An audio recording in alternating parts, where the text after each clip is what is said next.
day, all, and welcome to another internet session for Systems Thinking Certification Program. I hope you saw the announcement, the update that went out yesterday. Because of a schedule conflict, Jeff is going to be with us next week, and next week I'll talk specifically about Kumu, and he will do a presentation both on Tuesday and Thursday. My apologies. So in terms of today, I want to talk about sort of the status of things and then open it up where I'll do a Q&A about any segment of the program that you would like to ask questions about. So in May, when this was put together, it made a lot of sense. Though to understand why it made sense, why it made so much sense at that point in time, it's appropriate to provide sort of a sense of the Gerbil Trail that got me to this point. And that Gerbil Trail actually started in 1976 with Stafford Beer's Platform for Change, which was a sort of a life-altering book. And I'm not going to bore you with all of the gory details of this unfolding, but some of it, so that things progressed over time, and the fifth discipline was another very moving piece of work, though not quite as much as the Scientific American article in 1991 that said Stella for Macintosh is here. It was sort of the thing that I had looked for or wanted all along when I was doing modeling and simulation code on an IBM 360 with punch cards. Talk about tedium. Beginning to read the Systems Thinker, which I thought was a godsend in terms of providing the community with an awareness of the evolving perspectives on systems thinking, and participating in the mid-90s in the Learning Organization list, and discovering that there was an internet, and I decided that I wanted to figure out how to build a web page, which turned into a website called systemsthinking.org, which got worked on for 5 or 6 years. But it finally ended up being archived because it had gone about as far as it could go. And then believing that the fifth discipline was in fact inappropriately titled, and it should have been titled the first discipline, which led to another website, but that one didn't last long. And finally, the accidental creation of Systems Thinking World in the end of 2009, and learning that there was something called a wiki, and what a marvelous environment to do development in, because it was just so fluid and you didn't have to code web pages and upload them and sync and all that stuff, because it was just flowing. Which also led to the Systems Thinking World discussion group, because somebody said, how come you're not on LinkedIn so I can talk to you? And that one thing led to another. And in addition to the fact that I was being so annoying on other people's discussion lists that they stopped approving my posts, so the only thing to do was to start a discussion group of my own. And trying to figure out how to further spread an awareness of systems thinking. There was a whole bunch of courses developed online in something called Moodle, but they didn't last long.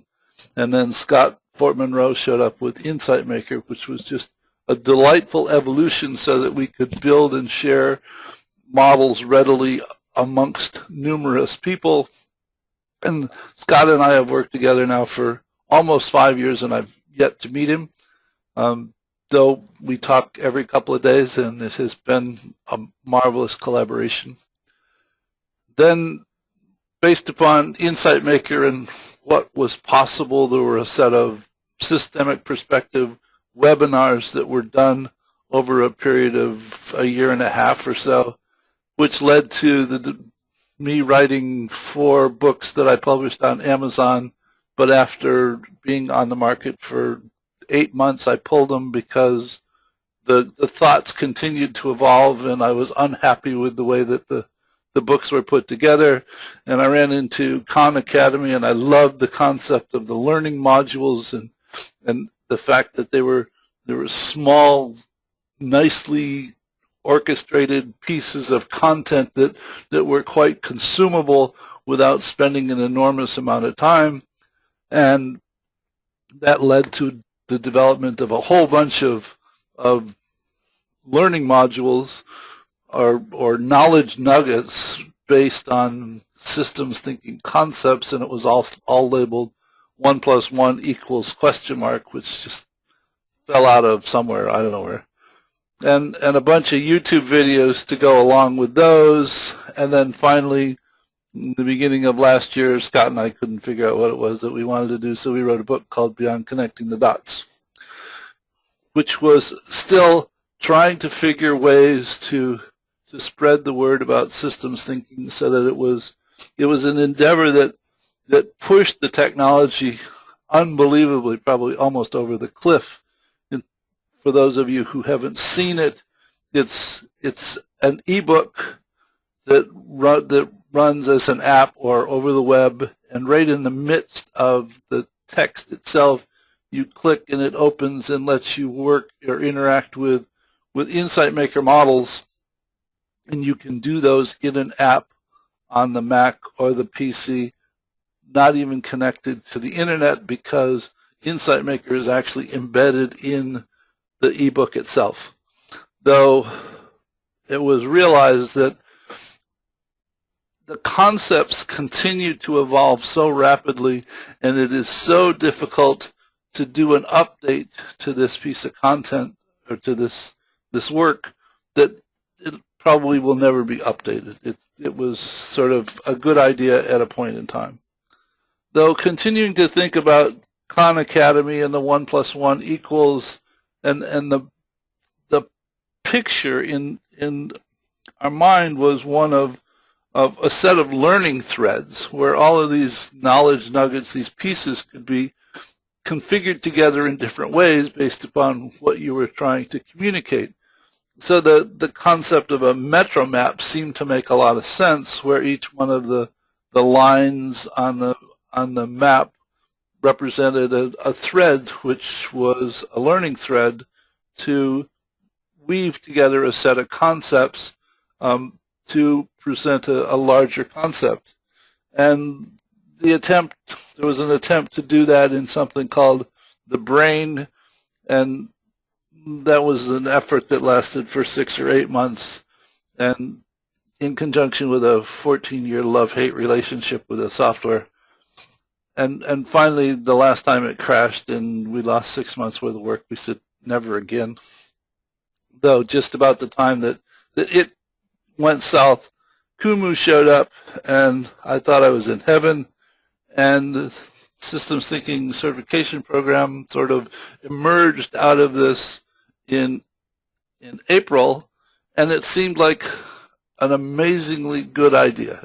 It was just what I was looking for, or thought I was looking for, because it provided the metro map metaphor and allowed all of the individual nuggets to be woven together into threads that one could traverse at their own pace and learn and understand and interact with, or watch videos and interact with models and submit comments and ask questions, and it just seemed like it was the right answer. Or it seemed, it's sort of that thinking that you had found the thing that you had searched for a long time. Though about a month ago, something just started to gnaw away. I mean, you begin to get an uneasy feeling, and you don't know why. But just, you get a sense that something's not what it could or should. My apologies tremendously. Technology is wonderful when it works, and when it doesn't, it's just something to curse at, I guess. So I'm not sure exactly where I lost you, because I might have been talking and you weren't there.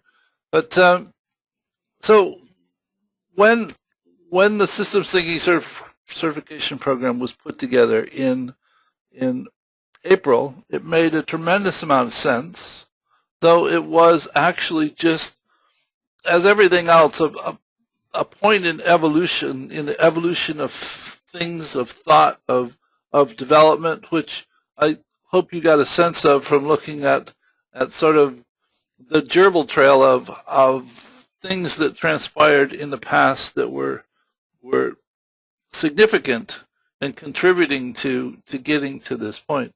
And I spent a number of years doing consulting work in the knowledge management arena until I wrote an article called Knowledge Management Bah Humbug and decided that it was sort of more a waste of time than meaningful. And it had to do with the fact that I read about the Formula 50s, and I survived the sensitive 60s and the strategic 70s, the excellent 80s, the nanosecond 90s, and the low O's. And in every one of the decades, there was a primary fad that was the fad of the decade, and there were a lot of other secondary ones also. And in each one of those decades, organizations employed those fads, and some of them produced stellar results, though more of them, more than half of them, the majority of them, employed the fads and actually ended up making things worse, never realizing that they were focusing on the fad as opposed to actually paying attention to what it was they were actually trying to accomplish. I was actually part of an organization who was involved in a total quality management implementation program in the late 80s, and every week you had to report what step you were on. They never asked if you were doing anything meaningful, if things were actually getting any better. They just wanted to know what step of the program that you were on. So that it turned out that we end up focusing on the activity as opposed to accomplishment. We confuse method with meaning. And I have come to the realization that I did the same thing, and that the systems thinking certification program was all about systems thinking, and systems thinking is not the appropriate focal point. And what's even worse is that when I actually put the program together, I talked about the fact that we've been trying to sell systems thinking for 7 decades, and for the most part, the world isn't buying because it's just the wrong focus. It's not the meaningful perspective. I said that I had continued to try and explain to people what it was that I did, and they just wanted me to stop trying and go away and do something else.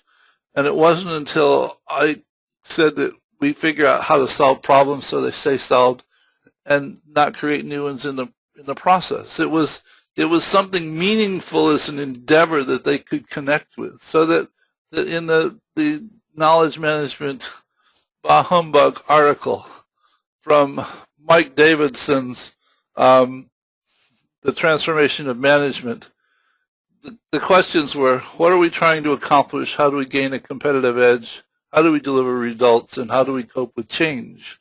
So that it's the meaningful things that you're trying to accomplish, and all these other things are things that support the endeavor, the meaningful endeavor that you're trying to undertake. So the point that I'm trying to get to is that the Systems Thinking Certification Program itself, which will continue to stay online and you can access it, it needs to transition into a more appropriate focus. The intent was to do a modeling and simulation with Insight Maker program starting in September, which is another one misdirection, I think, that simply heads down the wrong trail again. So that the current thought is to restructure the whole thing so that the real focus is enabling a better tomorrow, a systemic perspective on how to go about doing that, so that the real focus of the sequence or the content is enabling a better tomorrow, So it gets restructured from that perspective with a whole bunch of additional stuff added that's not there at the moment. So what I would appreciate you doing, if you can make any coherence out of what I started with and where the break was and where I am at the moment, if you would go to the program operation thread in the discussion and let me know what you think about repurposing this set of content with additions with a focus on enabling a better tomorrow, and systems thinking being one of the tools that's employed to assist in actually accomplishing that, to figure out, as I said, how to approach the development of solutions or how to deal with situations in a manner that actually improves tomorrow, as opposed to simply making the situation worse, which seems to be something that happens more often than not, or simply create new problems that you or somebody else has to deal with after you finish dealing with the current situation you're trying to figure out how to deal with. So that's the part that I really wanted to talk about today, and to give you a sense of where things are, where the mindset is, and hopefully get some feedback from you. And if you can type in comments now if you want to, and I'll capture them. Though at this point, I'm prepared to open this up and address any questions that you have about any portion of this program, which I hope you've been finding meaningful. I'm delighted at the content that some of you are creating and submitting as part of the various segments of the program. Has far exceeded what I had expected. I hope I made it clear that the intent was that as participants you come to understand the difference between qualitative and quantitative models, and you have a sense of how to use Insight Maker to create rich pictures and causal loop diagrams. The creation of simulation models was not, or to any degree of complexity, was not expected, though there seem to be some people who have taken to Insight Maker quite intently, and there's a lot of, I would encourage you to look through the discussion threads, because there's been a lot of good stuff submitted that I've enjoyed working through and providing comments on. So at this point, are there some questions?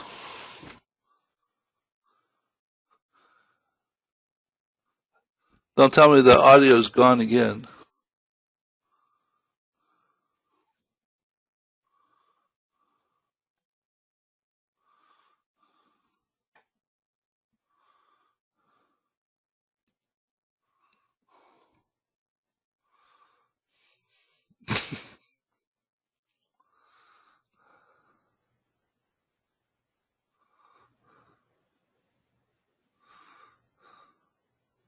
It's, well, if there aren't any questions, I sort of not sure what else to do with. Oh wait, hold it. Let's see.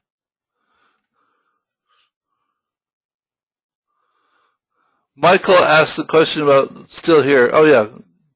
So rebrand and solve problems permanently.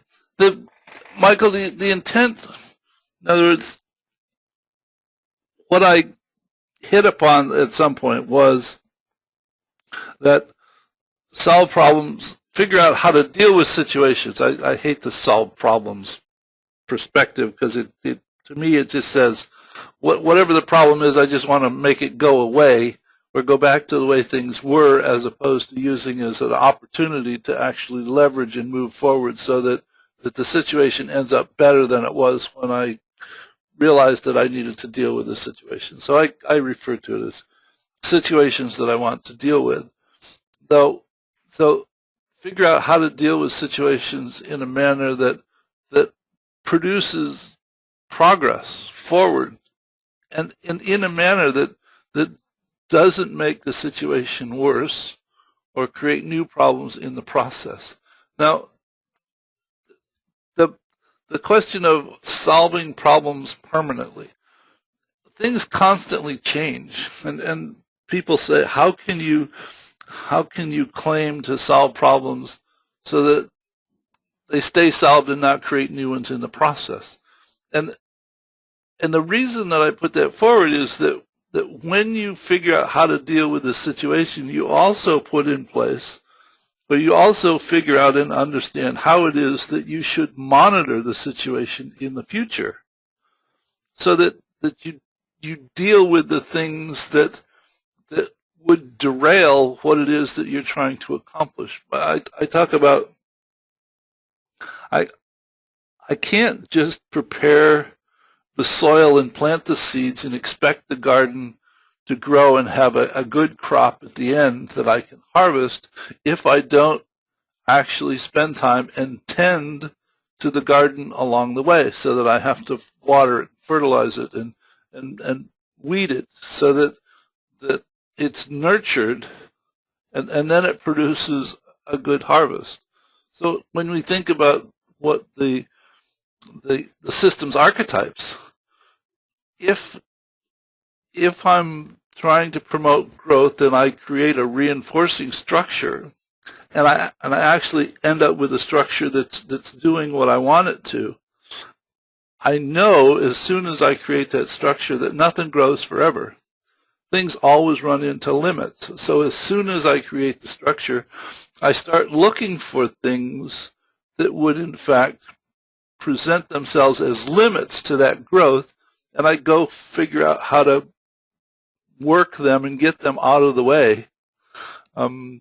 Think about a curling team when they push the thing down the ice and all those people sweeping in front of it so that it travels smoothly. It's the same kind of thing, so that you and the comment about, rather than looking at the archetypes as a set of negative situations, if you look at it as from a perspective of where am I at the moment and what's it likely to evolve into, and how do I use it as a proactive roadmap to say, okay, here I am, this could likely evolve into this or this or this. How do I go looking for those things that are likely to impede the progress? Am I solving the same problem over and over and over again? Do I solve it and it seems to come back? Am I really looking at a shifting the burden scenario where I'm treating the symptoms as opposed to the fundamental underlying cause of the situation? Do I need to figure out how to deal with this, with the symptoms and the fundamental underlying solution at the same time, so that things get better and stay better? So I hope that answered. That was probably a very long response to your question, Michael. He also asked if I looked at a systems thinking tool called, I can't even pronounce it, but the answer is no, I haven't looked at it. Oh, Shingo Prize. No, but I will as soon as we're done here today. Is that something that you've worked with, Michael?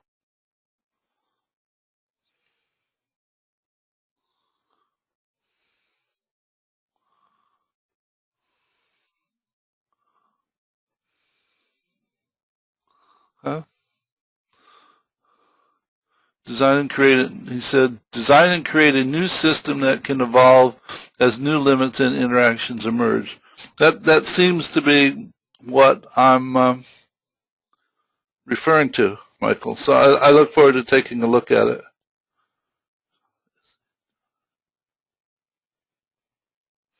Okay. Any other questions?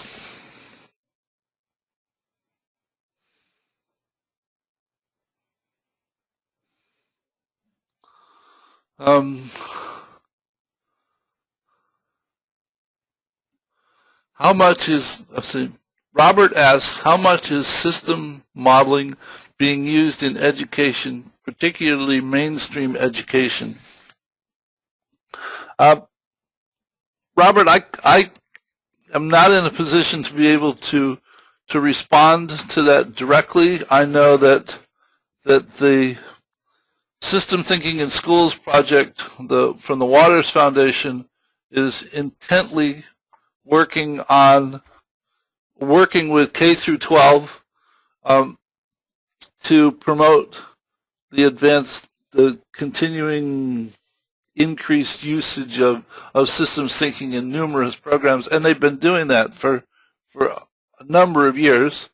The website is marvelous, has an enormous number of resources, and the other organization called Creative Learning Exchange, Creative Learning Exchange, also focuses on K-12.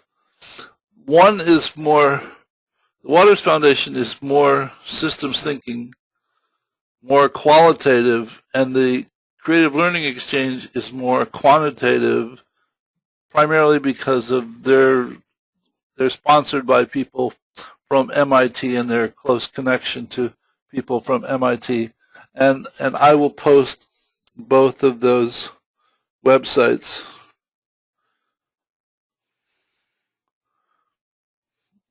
And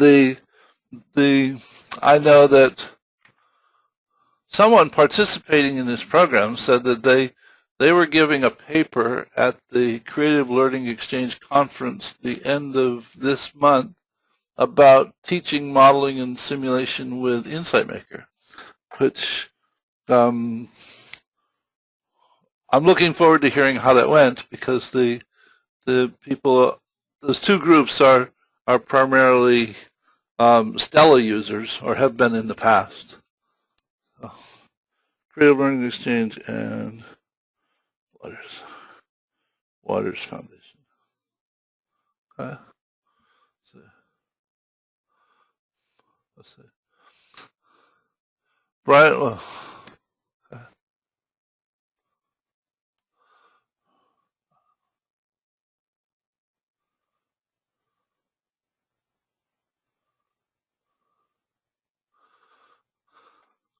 Brian comments, I witness a lot of confusion between activity and accomplishment, as you mentioned. I assume models have been created on how companies adopt new initiatives or tools successfully.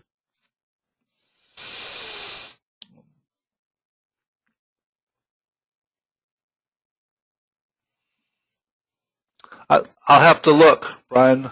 I'm drawing a blank at the moment, which isn't to say there aren't any. It's just it's not coming to mind. Michael says, since I am goal-driven, will a systems thinking certification be available? No, I'm not throwing the program away. In other words, this set of content in this program will finish, and I will continue to hold the Tuesday and Thursday sessions as long as people find them useful, and you have access to this content indefinitely into the future. And for those people who complete the program, I will go ahead and post the completion notice in your LinkedIn profile and send you a completion certificate suitable for framing and posting, completing the Systems Thinking in Action, the Systems Thinking World / Systems Thinking in Action Systems Thinking Certification Program. So, I mean, I have to finish the path that I'm on at the same time that I understand that it makes sense to evolve it also.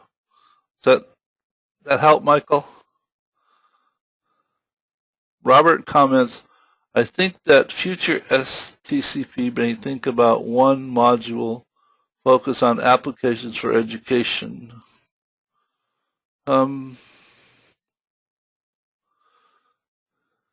Applications for education. Well, the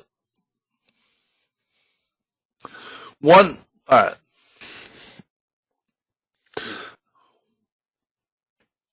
If rather than a generalized applications for education context, I would think that it would make sense to develop a program or a set of content that said, here's a whole set of learning threads that are related to biology that students learn in grades X through Y, so that it's more targeted or more focused on a particular subject area as opposed to generalized. The difficulty or part of the difficulty I think that exists is like with mathematics. It's applicable to lots of stuff, so you learn it out of context, and then you have to figure out how to apply it to some context to do something meaningful with it. Whereas if you learned accounting, actually figuring out how to run a business, as opposed to learning accounting in a box, it would seem that it would be more meaningful to those people who were learning it, because they would actually see what it was that they were doing with it, as opposed to theory after theory after theory.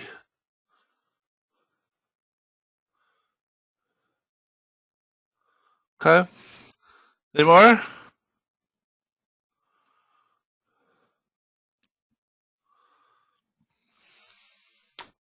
Okay, well, again, sorry about the fact that the web connection went south. I don't know what the recording is going to look like when I go back and find the pieces. But if I can stitch it back together, I'll post it, and I'll post the links of the sites that I talked about. And next week, the intent is to talk about Kumu. There were some questions about why Kumu, with all of the focus on Insight Maker, why add Kumu to the mix? And my thought is that if you spend this amount of time interacting with Kumu as part of this program, you might want to use Kumu to do something similar, and as long as you're this close to it, getting a little bit closer probably wouldn't hurt. So that's why I included. And there are instances where I would prefer to do a set of qualitative relationships with Kumu as opposed to doing them with Insight Maker. And next week I'll talk about why I think what I think are appropriate trade-offs in that arena. So take care. Thank you much. And keep working your way through the program. Bye.